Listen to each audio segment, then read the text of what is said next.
Olá, tudo bem? Seja muito bem-vindo, seja muito bem-vinda ao canal Instante Audiobook. Agora você poderá usufruir do conto O Caso do Círculo Vermelho, mais uma aventura de Sherlock Holmes, de Arthur Conan Doyle. Mas antes da gente começar, não esqueça, se esse conteúdo for relevante para você, deixe o seu like no vídeo, inscreva-se no canal se você ainda não for inscrito e deixe um comentário aqui embaixo.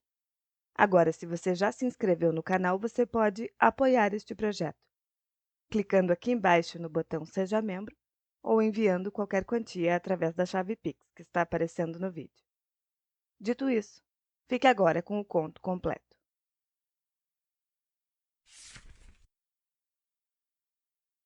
O Caso do Círculo Vermelho.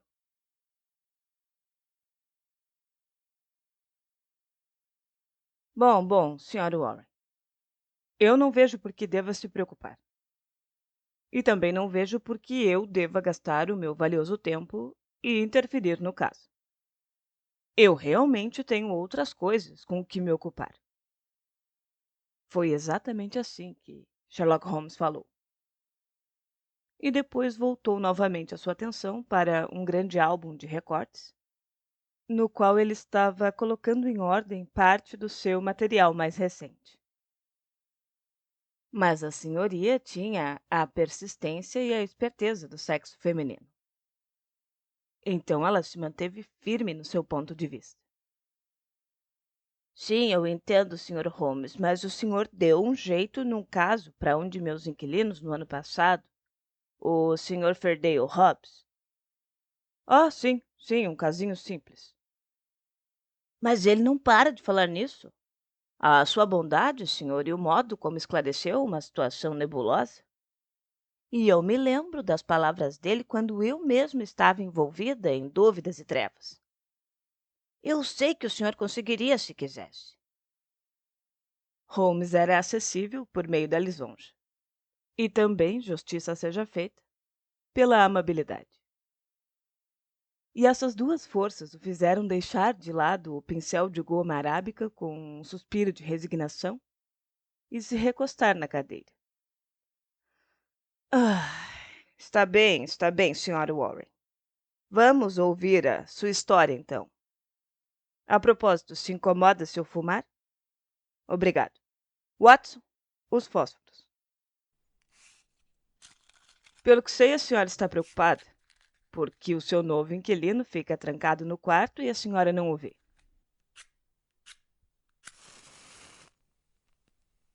Mas, Sra. Warren, se eu fosse o seu inquilino, com frequência a senhora deixaria de me ver durante semanas ou mais. Ah, eu não duvido, senhor, mas aqui é diferente. E isso está me assustando, Sr. Holmes. Eu não durmo de medo. Eu escuto os passos dele, andando de um lado para o outro desde cedo até tarde da noite. Mas não ver esse homem um instante sequer, tudo isso é mais do que eu posso suportar. Ah, e o meu marido também está nervoso com isso, como eu, só que ele está fora de casa trabalhando o dia todo, enquanto eu não posso ter um minuto de paz. E do que esse homem está se escondendo? O que foi que ele fez? Com exceção da menina, eu fico completamente sozinha em casa com ele?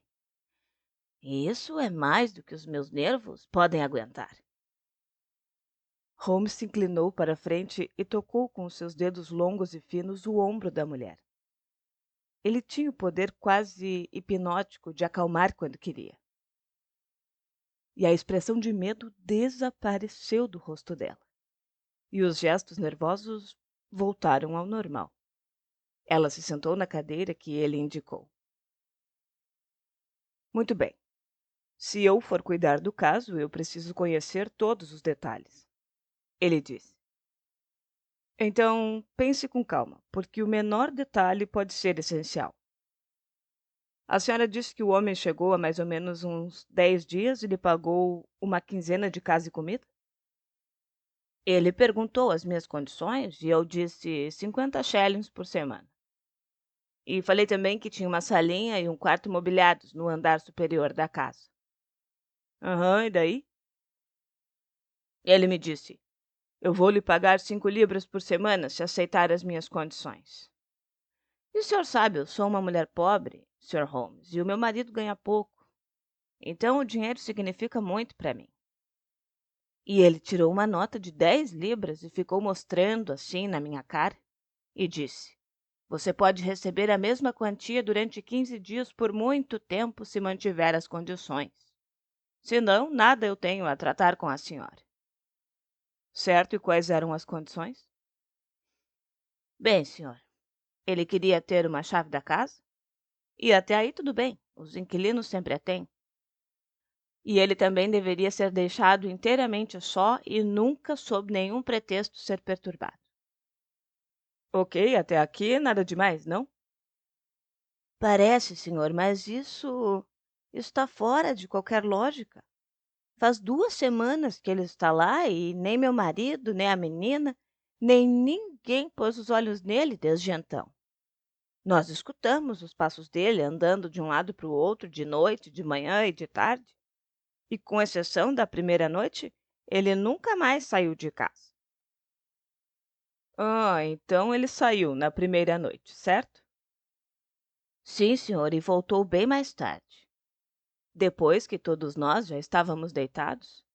E ele havia me dito, depois que alugou o quarto, que iria agir assim, e me pediu para não trancar a porta. E eu ouvi quando ele subiu a escada e era depois da meia-noite. E as refeições? Isso foi uma recomendação especial dele, de que nós devíamos, sempre que ele tocasse a campainha, deixar o prato sob uma cadeira do lado de fora da porta. E ele tocaria de novo quando tivesse terminado. E nós pegaríamos o prato na mesma cadeira. E quando ele quer alguma outra coisa, ele escreve em letra de forma num pedaço de papel e deixa ali no mesmo lugar. Letra de forma? Sim, com um lápis em letra de forma, apenas a palavra e nada mais. Ah, aqui tem uma que eu trouxe para lhe mostrar. Esse aqui diz sabonete e uma outra aqui, ó, que diz fósforo. E este outro aqui ele deixou na primeira noite, que diz Daily Gazette, que no caso se refere ao jornal. Então eu deixo para ele o jornal junto com o café toda manhã.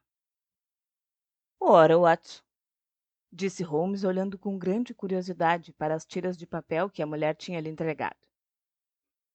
Isso é realmente estranho, porque eu posso entender a reclusão, mas por que escrever em letra de forma?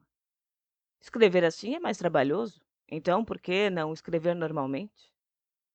O que significa isso, Watson? Bom, significa que ele não quer mostrar a caligrafia. E por quê? Porque a senhoria não deve ver a sua letra. Pode ser, como você disse. Mas então por que esses pedidos tão lacônicos? Eu não consigo imaginar. Isso abre um campo interessante para uma investigação inteligente. As palavras são escritas com um lápis de ponta grossa. E bem comum, aliás. E note que o papel foi rasgado aqui desse lado. E foi rasgado depois que ele escreveu. Porque o S do sabonete, está vendo aqui? Quase foi arrancado. Bem sugestivo, não é, Watson? Precaução? Exatamente. Então é claro que havia alguma marca aqui. Uma impressão do polegar ou algo que pudesse dar uma indicação da identidade da pessoa. A senhora diz que o homem era de estatura mediana, moreno e de barba, e quantos anos ele teria? Ah, jovem, não mais que 30.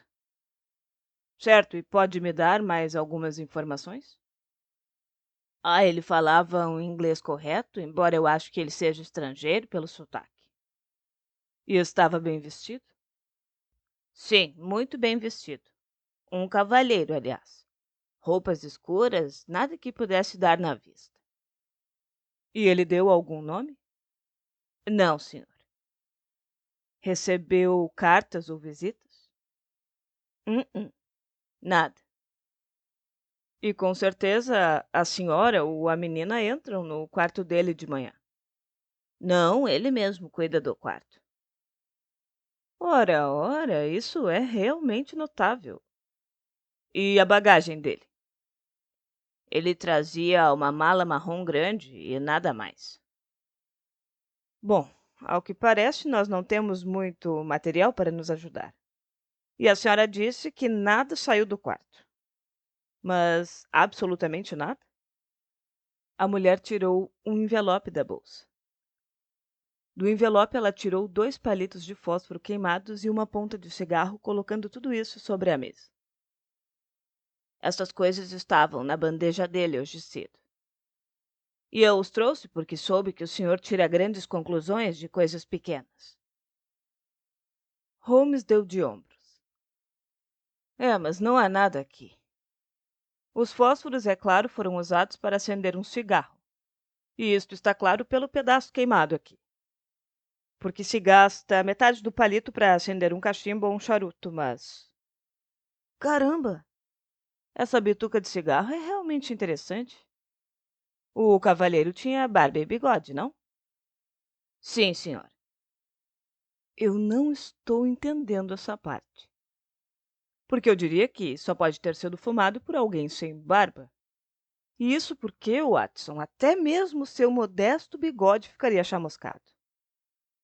E quem sabe se usou uma piteira? Eu sugeri. Outra coisa, não poderia haver 2 pessoas no quarto, Sra. Warren? Não, não, senhor. Até porque ele come tão pouco que eu nem imagino como é que consegue se manter vivo. Bom, então eu acho que devemos aguardar mais algum material? Até porque, afinal de contas, a senhora não tem nada a reclamar, não é? Recebeu o aluguel e ele não é um inquilino problemático, embora seja fora do comum. Ele lhe paga bem e, se prefere viver trancado, já não é da sua conta. Então, nós não temos desculpa nenhuma para nos intrometermos na sua privacidade, até termos algum motivo para achar que há algo de suspeito. Bom, eu aceitei o caso, então vou ficar atento. E me conte qualquer novidade, sim? Confie na minha ajuda, se for necessário. Hum, Certamente há alguns detalhes interessantes nesse caso, Watson. Holmes me disse depois que a mulher saiu. Pode muito bem se tratar de uma coisa banal, por exemplo, excentricidade. Ou então pode ser algo mais profundo do que aparenta na superfície. E a primeira coisa que chama atenção é a possibilidade de que a pessoa que está no quarto agora seja completamente diferente do homem que o alugou. E por que você acha isso? Bom, além da bituca de cigarro, não acha que foi sugestivo o fato de que a única vez que esse inquilino saiu foi logo depois que ele alugou o quarto? Ele voltou, ou alguém voltou, quando qualquer testemunha possível estava fora do caminho, não é? Nós não temos nenhuma prova de que a pessoa que voltou seja a mesma que saiu. E, além do mais, o homem que alugou os aposentos falava bem o inglês. E esta outra, no entanto, escreve fósforo, enquanto o correto são fósforos. E eu acho que a palavra foi tirada de um dicionário que daria para ele o substantivo e não o plural. O estilo lacônico talvez disfarce a falta de conhecimento do inglês. Sim, Watson. É. Há fortes motivos para supor que tenha havido uma troca de inquilinos. Mas com que objetivo? É aí que está o nosso problema. Há uma linha bastante clara de investigação. Holmes apanhou um livro volumoso em que, dia após dia, ele arquivava os avisos de desaparecidos nos vários jornais de Londres. Ai, puxa vida! Ele disse, folheando as páginas. Que coro de gemidos, choros e lamentações, que punhado de acontecimentos estranhos. Mas com toda certeza é um campo valiosíssimo para quem se dedica ao estudo do incomum. Vejamos, o nosso inquilino está sozinho e não pode ser abordado por cartas sem a quebra do absoluto segredo desejado. E como as notícias ou as mensagens chegam até ele? Claro que através de anúncios em um jornal. Sim, sim, parece não haver outra forma. Infelizmente, temos de nos ocupar apenas com um jornal. Ah, aqui estão os recortes do Daily Gazette dos últimos 15 dias. Aqui, ó. Por exemplo, este aqui, ó. Senhora com boa preto no Princess Skating Club. Não, não, podemos ir em frente. Com toda certeza, Jimmy não vai querer magoar o coração de sua mãe. Isso parece não ter importância para nós. Então, se a senhora que desmaiou no ônibus de Brixton. Não. Ela também não me interessa. Todo dia o meu coração anseia. Ah, lamentações infindáveis, Watson. Ah, mas isto já é possível. Escute, tenha paciência. Vamos encontrar algum meio de comunicação seguro. Nesse meio tempo, esta coluna. G. Isso foi uns 2 dias depois da chegada do inquilino da Sra. Warren. Então, parece plausível, não? O inquilino misterioso pode entender inglês mesmo que não saiba escrever. Ok. Então, vamos ver se conseguimos pegar a pista de novo. Sim, sim. Aqui, ó. 3 dias depois. Estou tomando providências com êxito. Paciência e prudência. As nuvens hão de passar. G. E depois disso, uma semana de silêncio. E agora vem algo mais definido. O caminho está ficando limpo. Se eu achar um meio de me comunicar com sinais, não esqueça do código combinado. 1A, 2B e assim por diante. Você logo terá notícias. G. E isso foi no jornal de ontem, só que hoje não tem nada. E tudo se encaixa muito bem no inquilino da Sra. Warren. Mas se nós esperarmos um pouco, Watson, eu tenho certeza de que o caso vai ficar ainda mais compreensível. E assim foi realmente. Porque logo de manhã eu encontrei o meu amigo de pé, com as costas voltadas para a lareira e um sorriso de total satisfação nos lábios. E que tal isso aqui, Watson? Ele perguntou, pegando o jornal na mesa. Casa vermelha alta com fachada de pedra branca. Terceiro andar. Segunda janela à esquerda. Depois do anoitecer. G. Isso basta. E eu acho que depois do café da manhã nós devemos fazer um pequeno reconhecimento da vizinhança da Sra. Warren. Ah, Sra. Warren, e que novidades nos traz essa manhã?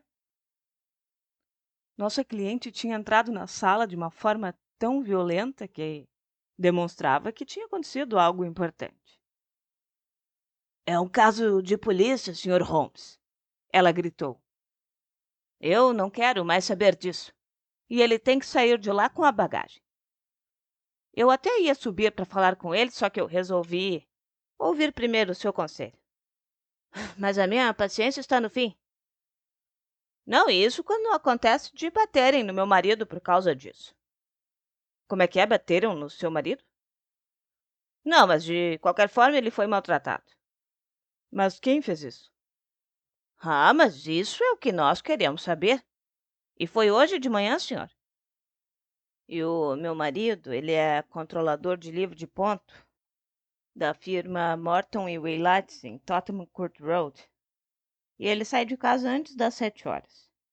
E bom, hoje cedo ele ainda não tinha dado 10 passos, quando 2 homens se aproximaram por trás dele, jogaram um paletó na sua cabeça e meteram ele dentro de um carro encostado no meio-fio. Andaram com ele durante 1 hora e depois abriram a porta e o jogaram para a rua.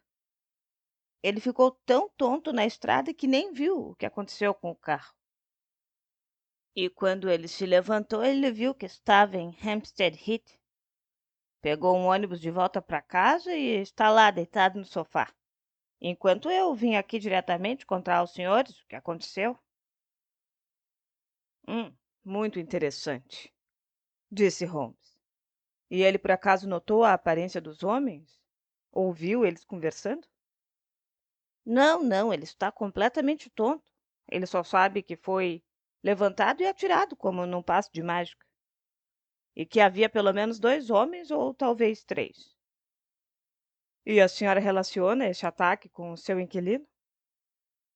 Ora, senhor Holmes, há 15 anos nós moramos ali e nunca aconteceu uma coisa assim antes. Eu não quero mais saber daquele homem. E dinheiro não é tudo também. Eu vou fazer esse homem sair da minha casa antes de o dia terminar. Espere um pouco, Sr. Warren. Não faça as coisas de um modo precipitado, digamos. Eu estou começando a achar que esse é um caso muito mais importante do que pareceu à primeira vista. Está claro agora que algum perigo está ameaçando o seu inquilino. E também está claro que os inimigos dele estão esperando por ele perto da sua casa e pegaram o seu marido por engano na manhã cheia de neblina. E quando perceberam o engano, eles o soltaram. Então, nós podemos apenas supor o que fariam se não tivesse sido um engano. Bem, e o que é que eu devo fazer, Sr. Holmes? Eu gostaria imensamente de ver o seu inquilino, Sra. Warren. Ah, mas eu não vejo como é que pode conseguir isso. A não ser que o senhor arrombe a porta, porque eu sempre escuto ele destrancando quando eu desço, depois que eu deixo a bandeja para ele. Sim, porque ele tem que pegar a bandeja, não é? E aí, com toda certeza, nós podemos nos esconder para ver. A mulher pensou por um momento. Bom, Sr. Holmes, há um quarto em frente. Eu posso arrumar um espelho, talvez. eh, E o senhor fica atrás da porta. Excelente. E quando ele almoça? Ali pela 1 da tarde, mais ou menos. Muito bem. Então eu e o Dr. Watson estaremos lá. Até mais tarde, Sra. Warren. Ao 12h30, nós estávamos nos degraus da casa da Sra. Warren, que era uma casa alta de tijolos amarelos na Great Orm Street.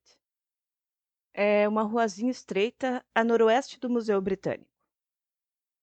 E como a casa fica perto da esquina, tem uma vista da Whole Street, com umas casas mais elegantes. E com um risinho de satisfação, Holmes apontou para uma das casas que se destacava das outras. Olhe lá, Watson. Casa vermelha alta com fachadas de pedra branca. É o lugar para os sinais, sem dúvida. E nós sabemos o lugar e conhecemos o código. Então a nossa tarefa será simples. Há um cartaz de aluga-se ali na janela. Consegue ver? Então é evidente que o apartamento está vazio e o cúmplice tem acesso. Muito bem, Sr. Warren. E agora? Ah, sim, tudo já está preparado para os senhores. Se subirem agora, deixem os sapatos aqui e eu os levo lá.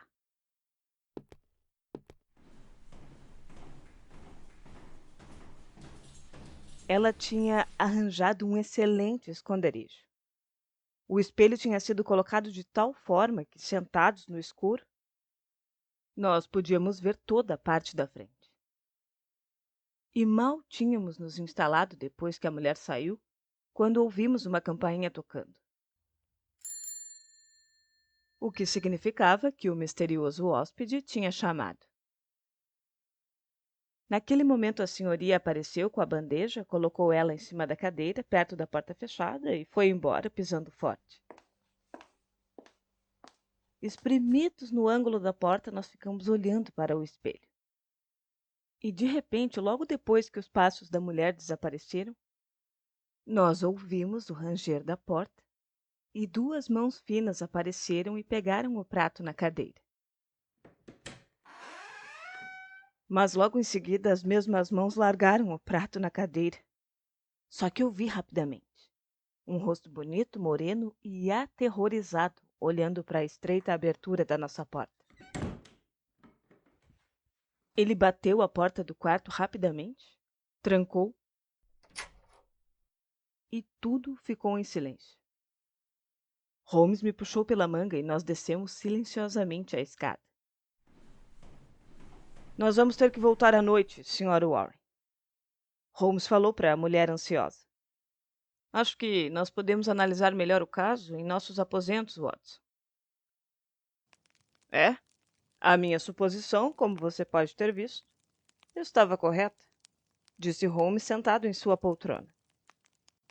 Houve uma substituição dos inquilinos. O que eu não previ, Watson, era que nós encontraríamos uma mulher e não se trata de uma mulher comum. Sim, ela nos viu, eu disse.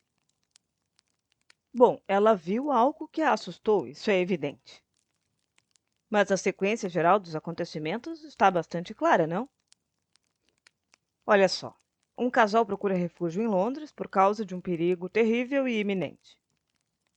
O tamanho desse perigo pode ser medido pelo rigor das precauções. O homem que tem um trabalho qualquer a fazer precisa deixar a mulher em absoluta segurança enquanto ele age. Não é um problema fácil, mas ele resolveu de forma original e de maneira tão eficaz que nem a dona da pensão que lhe leva as refeições sabe da sua presença. E os bilhetes em letra de forma são uma maneira de evitar que descobrissem o sexo dela pela caligrafia. O homem também não pode se aproximar da mulher, porque, do contrário, levaria até ela os inimigos. E como ele não pode se comunicar diretamente com ela, recorreu à seção de anúncios de um jornal. Até aqui, tudo está muito claro. Sim, mas e qual é o motivo disso tudo? Ah, sim. Extremamente prático, como sempre, não é, Watson? Bom, qual o motivo disso tudo? Sabe, o extravagante problema da Sra. Warren aumenta um pouco e assume um aspecto ainda mais sinistro, conforme continuamos. Bom, mas até aqui, nós podemos dizer o seguinte: esta não é uma fuga comum de amor. Você viu o rosto da mulher ao sinal de perigo? E nós ficamos sabendo também que o ataque ao marido da Sra. Warren, sem dúvida nenhuma, era dirigido ao inquilino.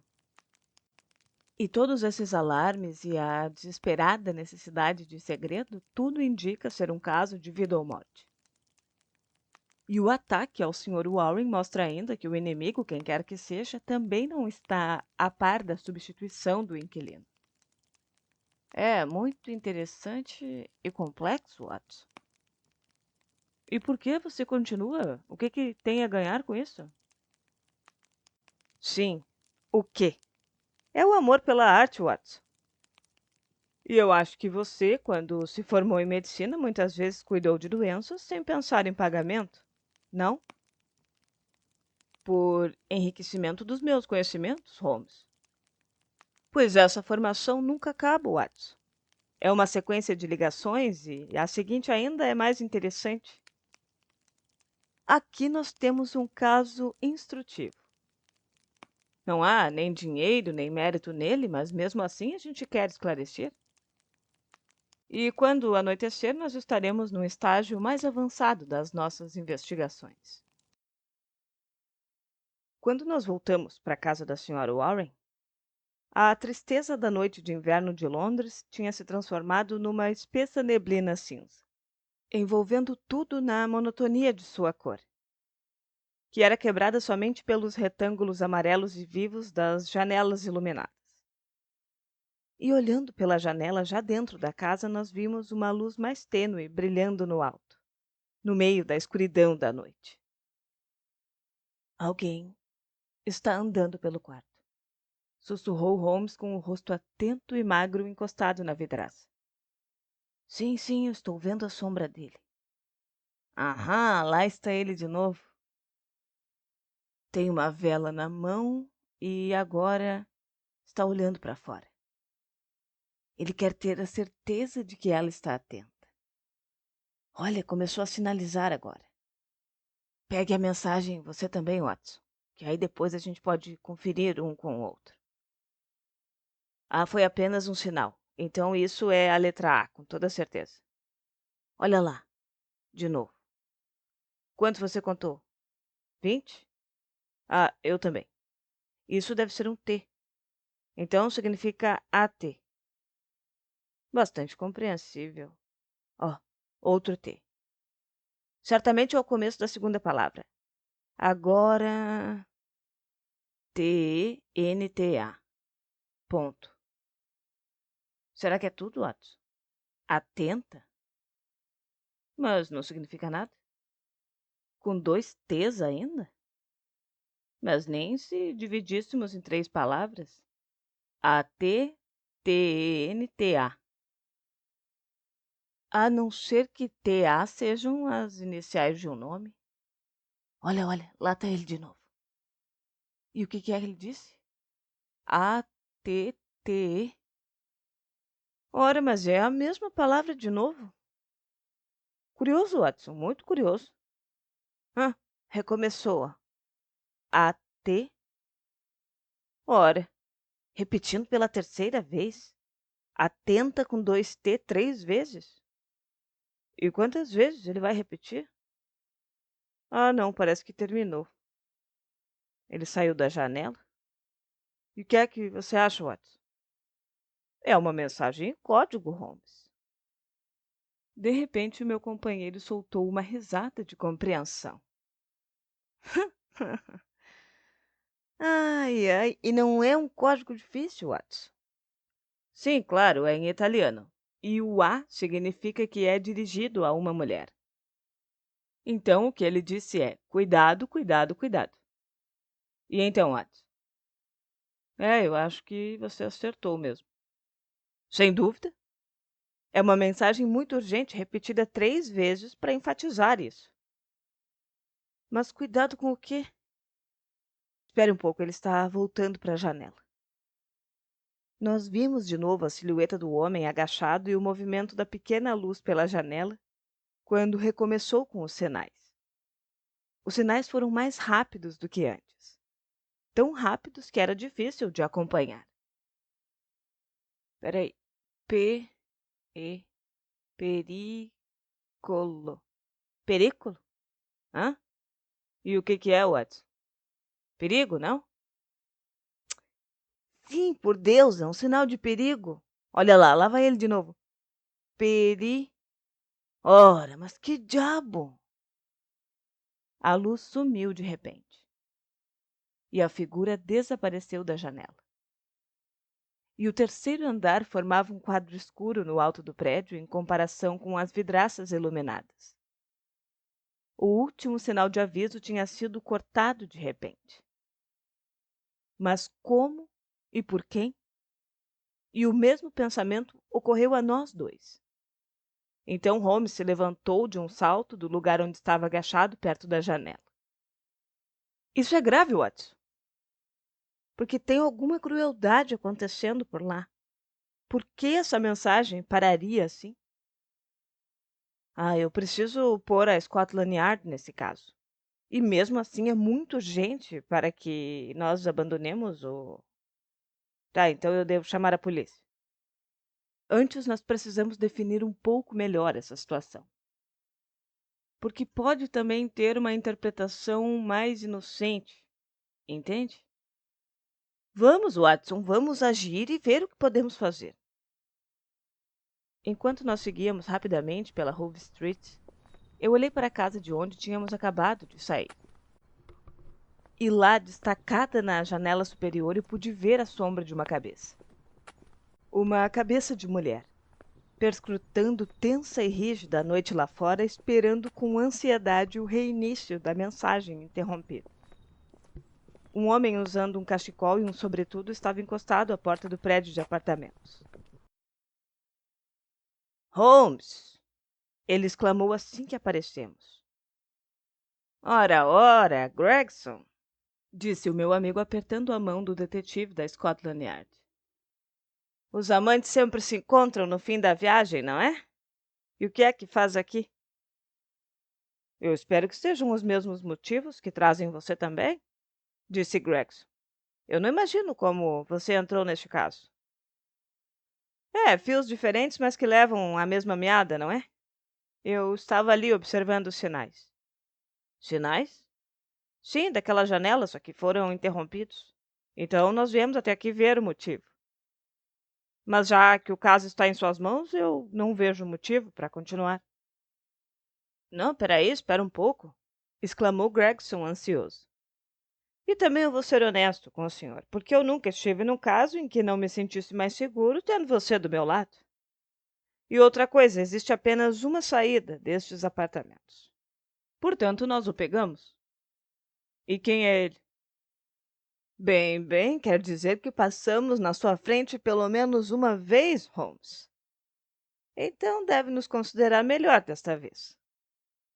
E dizendo isso, ele bateu firme com a bengala no chão, e no mesmo instante um cocheiro saltou da carruagem estacionada do outro lado da rua, com um enorme chicote na mão, e se aproximou de nós. Bom, deixe-me apresentá-lo ao Sr. Sherlock Holmes, disse Gregson ao cocheiro.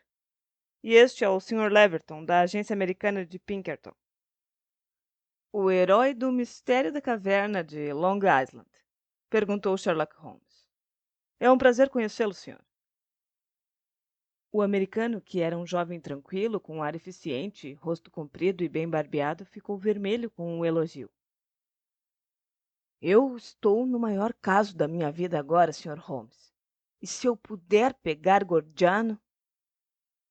O quê? O Gordiano do Círculo Vermelho? Ah, então ele já tem fama aqui na Europa, não? Bem, nós sabemos tudo a respeito dele na América.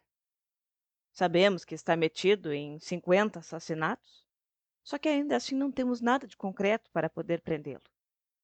Eu estou na pista dele desde Nova York. E faz uma semana que eu estou de olho nele aqui em Londres, só esperando uma desculpa para pôr as mãos nele. O Sr. Gregson e eu o seguimos até aqui, e como só há uma porta, ele não vai conseguir escapar. 3 pessoas já saíram dali desde que ele entrou, mas eu tenho certeza de que não era nenhuma delas. O Sr. Holmes falou a respeito de sinais, disse Gregson. Eu espero que ele saiba, como sempre, muitas coisas que ignoramos. E Holmes explicou em poucas palavras como nós víamos a situação. O americano bateu as mãos desapontado. Ah, então ele está sabendo de nós, ele exclamou. E por que diz isso? Bom, dá essa impressão, não? Ele está lá enviando mensagens a um cúmplice e ele não está sozinho, há vários de sua quadrilha em Londres. Então, de repente, como diz, quando ele estava avisando que havia perigo, a mensagem foi interrompida. O que significa isso, a não ser que ele nos viu na rua, da janela onde ele estava, ou então percebeu de algum modo que o perigo estava perto e que devia agir rapidamente para poder evitar? O que o senhor sugere, Sr. Holmes? Vamos subir imediatamente e ver o que aconteceu. Mas nós não temos um mandado de prisão contra ele. Bom, mas ele está num apartamento vazio e em circunstâncias suspeitas, disse Gregson. E por hora isso nos basta. Depois que o pegarmos, vamos ver se Nova York não pode nos ajudar a mantê-lo preso. Pode deixar que eu assuma a responsabilidade por sua prisão agora. Nossos policiais não podem primar pela inteligência, mas sempre são corajosos. Gregson subiu as escadas para prender o assassino temível com a mesma calma fria e profissional com que teria subido as escadas da Scotland Yard. O detetive Pinkerton tentou ir na frente, só que Gregson o manteve firmemente atrás usando o cotovelo. Os perigos de Londres eram um privilégio da polícia londrina. A porta do apartamento da esquerda no terceiro andar estava meio aberta. Gregson a escancarou. E dentro tudo era silêncio e escuridão. Eu risquei um fósforo e acendi o lampião do detetive. E quando a chama se firmou, todos nós soltamos uma exclamação de surpresa. No chão havia uma marca recente de sangue. As pegadas vermelhas apontavam na nossa direção e conduziam a um outro quarto, cuja porta estava fechada. Gregson a arrombou e ergueu o lampião para iluminar bem o ambiente. enquanto nós espiávamos ansiosos por cima dos seus ombros. No chão, no meio do quarto vazio, estava a forma encolhida de um homem enorme com o rosto barbeado e moreno, horrivelmente grotesco em sua contorção. A cabeça cercada por um ralo sinistro de sangue em meio a uma poça no chão branco. Estava com os joelhos encolhidos, as mãos abertas em agonia e no meio de sua garganta, larga e morena, se projetava o cabo de um punhal enterrado na sua carne. E grande como ele deve ter caído como um touro abatido com um golpe terrível. Ao lado de sua mão direita estava uma adaga de 2 gumes, com o cabo de chifre, e perto dela uma luva de pelica preta. Meu Deus! Este é Gordiano, o negro! Exclamou o detetive americano. Alguém o pegou antes de nós. Aqui está a vela na janela, Sr. Holmes, disse Gregson. Mas o que está fazendo? É que Holmes tinha se adiantado. Ele tinha acendido a vela e estava passando de um lado a outro da janela. Depois espiou para fora, soprou a vela e a jogou no chão. Eu creio que isso vai nos ajudar. Ele se aproximou e ficou pensativo enquanto os 2 profissionais examinavam o corpo. O senhor disse que 3 pessoas saíram do prédio enquanto ele estava lá embaixo? Ele falou finalmente. E o senhor observou de perto? Sim, sim. Havia um sujeito de uns 30 anos, com barba preta e uma estatura mediana? Sim, foi o último a passar por mim. Então esse é o seu homem, eu acho. Eu posso lhe dar a sua descrição e, além do mais, temos uma excelente impressão de suas pegadas. E isso deve ser o suficiente para o senhor. Nem tanto, Sr. Holmes, porque entre as milhões de pessoas de Londres... talvez não, e por isso eu achei melhor chamar esta senhora para lhe ajudar. Ouvindo estas palavras, nós nos viramos. Uma mulher bonita e alta estava na porta. A misteriosa inquilina de Bloomsbury. Ela caminhou devagar em nossa direção, o rosto pálido e apreensivo, e os olhos fixos na figura negra no chão. Oh, não! Vocês o mataram! Ela murmurou. Deus meu, vocês o mataram! Então ela deu um suspiro profundo e saiu pulando com um grito de alegria. Dançou em volta do quarto, batendo as mãos e os olhos escuros brilhando de contentamento, e uma torrente de exclamações em italiano jorrando da sua boca. Era terrível e espantoso ao mesmo tempo ver a mulher tão alegre com uma visão daquelas. Ela parou de repente e olhou para nós com um ar interrogativo. Ah, mas vocês são policiais, não? Vocês mataram Giuseppe Gordiano, não foi? Sim, nós somos da polícia, madame. Ela olhou em volta para os cantos escuros do quarto. Mas então, onde está Gennaro? Ela perguntou. Meu marido, Gennaro Luca. E eu me chamo Emilia Luca. E viemos para Nova York. Mas onde está Gennaro? Há pouco ele me chamou desta janela e eu vi o mais depressa que pude. Eu a chamei, disse Sherlock. O senhor? Mas como? O seu código não era difícil, senhora. E nós desejávamos a sua presença aqui. E também eu sabia que bastava enviar o sinal de Vienne, que a senhora apareceria com toda certeza. A bela italiana olhou com espanto para o meu amigo. Mas eu não entendo como que o senhor sabe dessas coisas. Giuseppe Gordiano por exemplo, como foi que ele... Ela parou, e então o seu rosto se iluminou de alegria e orgulho. Ah, agora eu estou entendendo. Meu Gennaro, meu belo e esplêndido Gennaro, que me protegeu de todo o mal.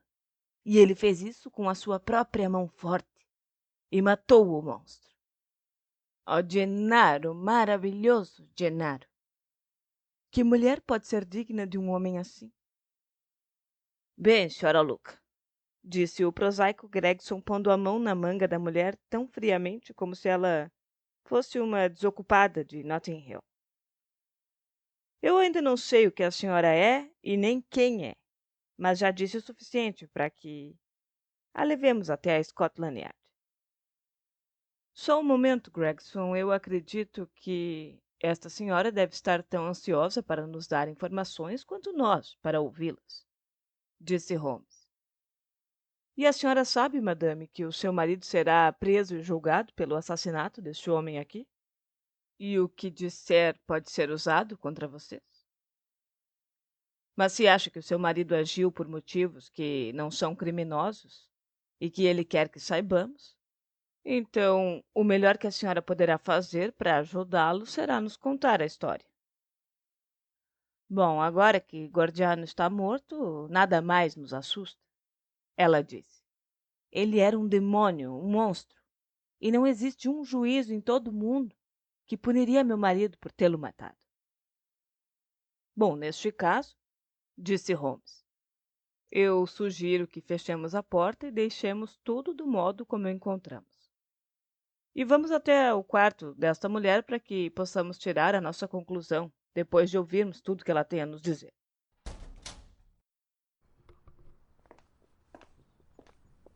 Meia hora depois, nós estávamos sentados na apertada sala da Senhora Luca, ouvindo a extraordinária narrativa dos acontecimentos sinistros, cujo final nós testemunhamos por acaso.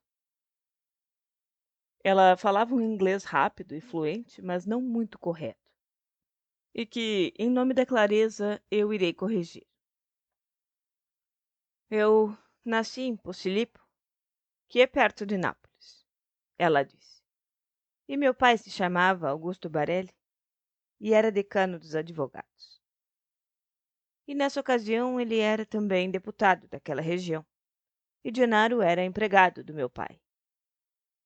E eu me apaixonei por ele, como qualquer outra mulher se apaixonaria.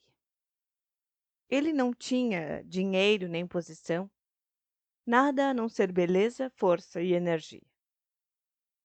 De modo que o meu pai se opôs ao nosso casamento. Então nós fugimos, nos casamos em Bari, e eu vendi as minhas joias para arranjar o dinheiro que nos levaria para os Estados Unidos. E isso aconteceu há uns 4 anos. E desde então, sempre vivemos em Nova York.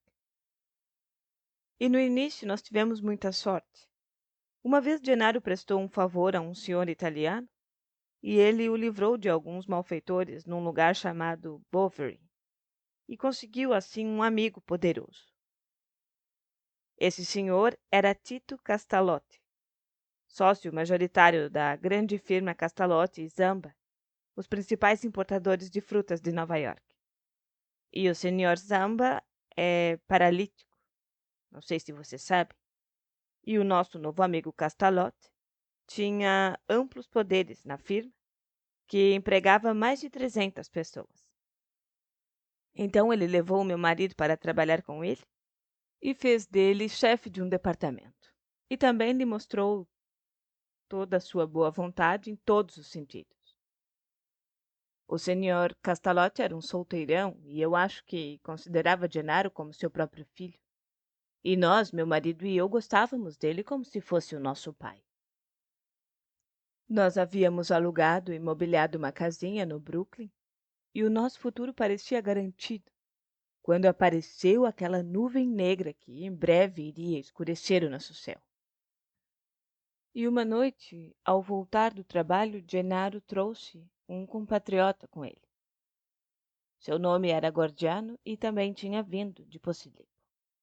Era um homem enorme, como vocês mesmos viram pelo cadáver. Ele era enorme não só no tamanho.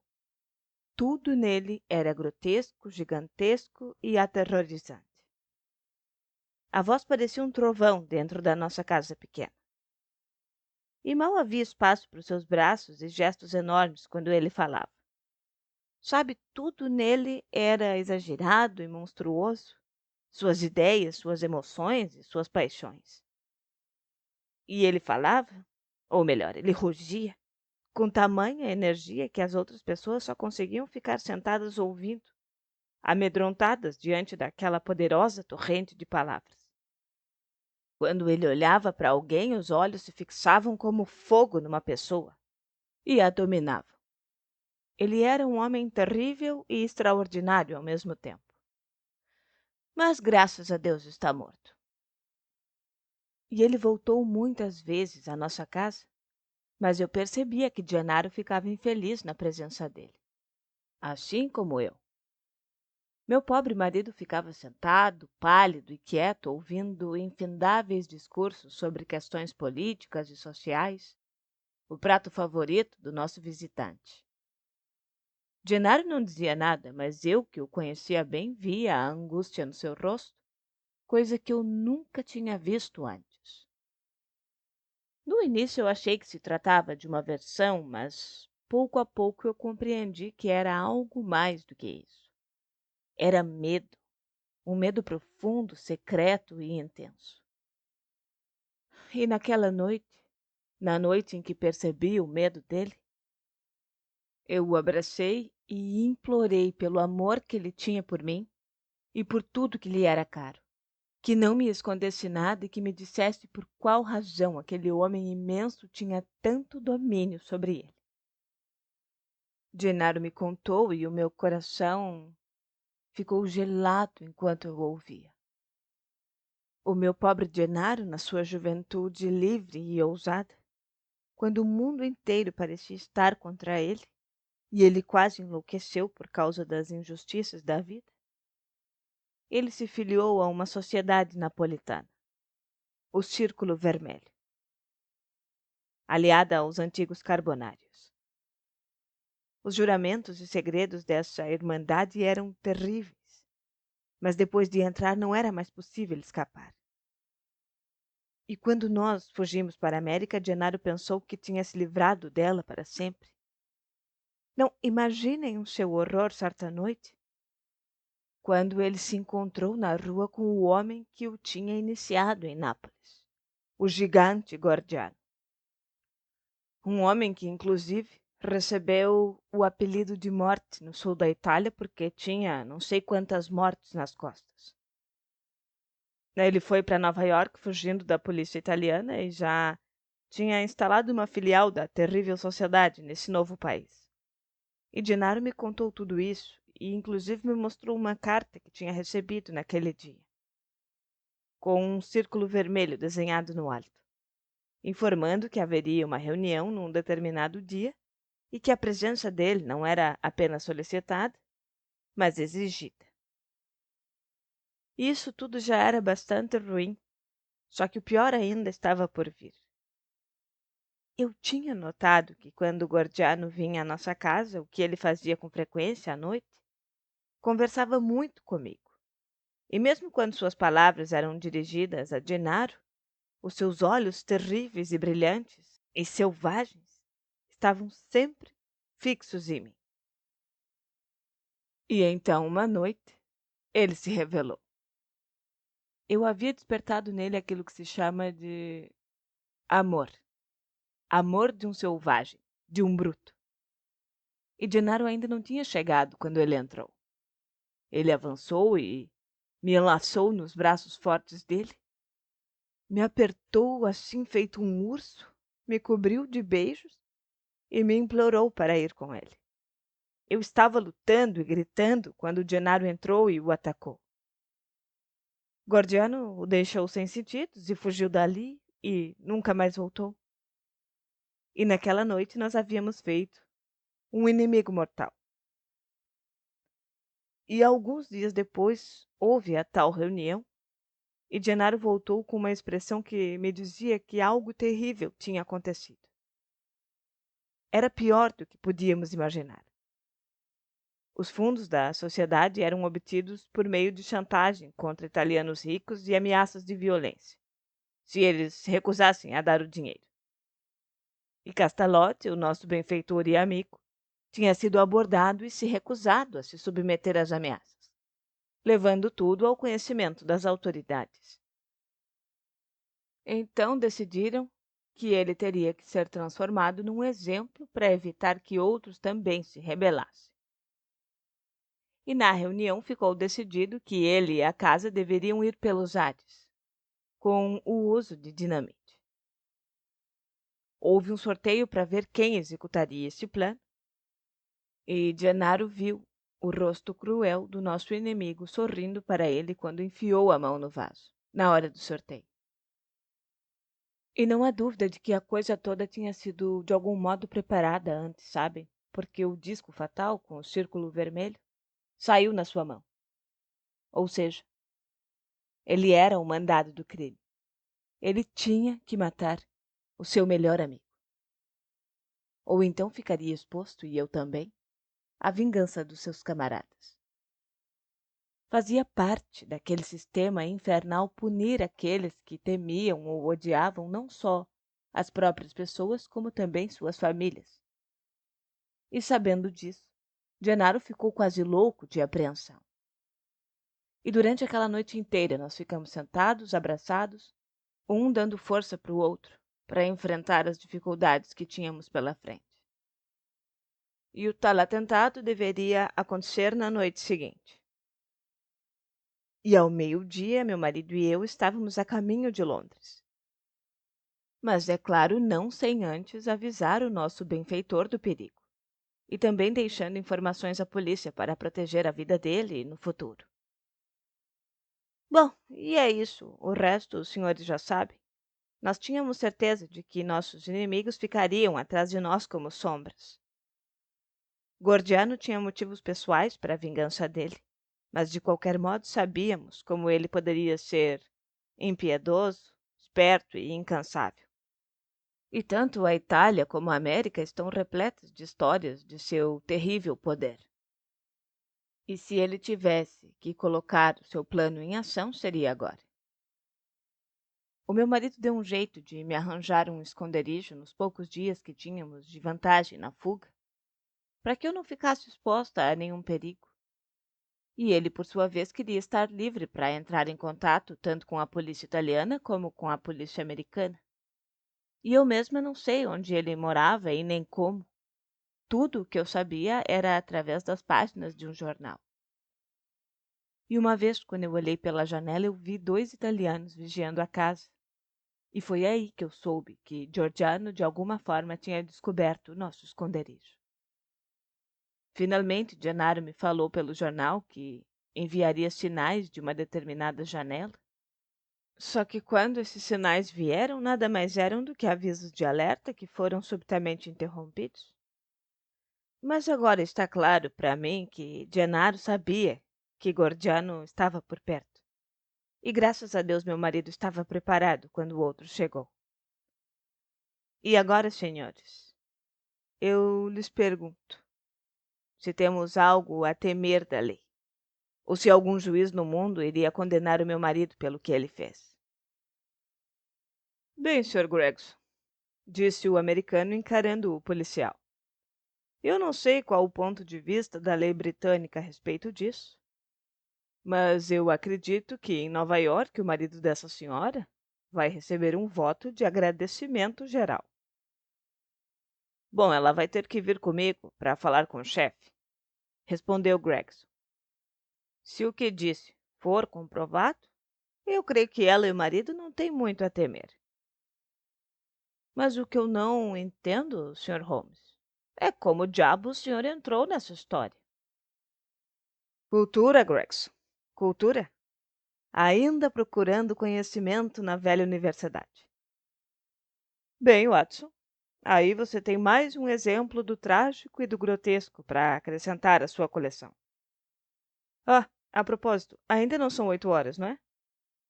Esta noite vão tocar Wagner no Covent Garden. E se nós corrermos, ainda podemos pegar o segundo ato.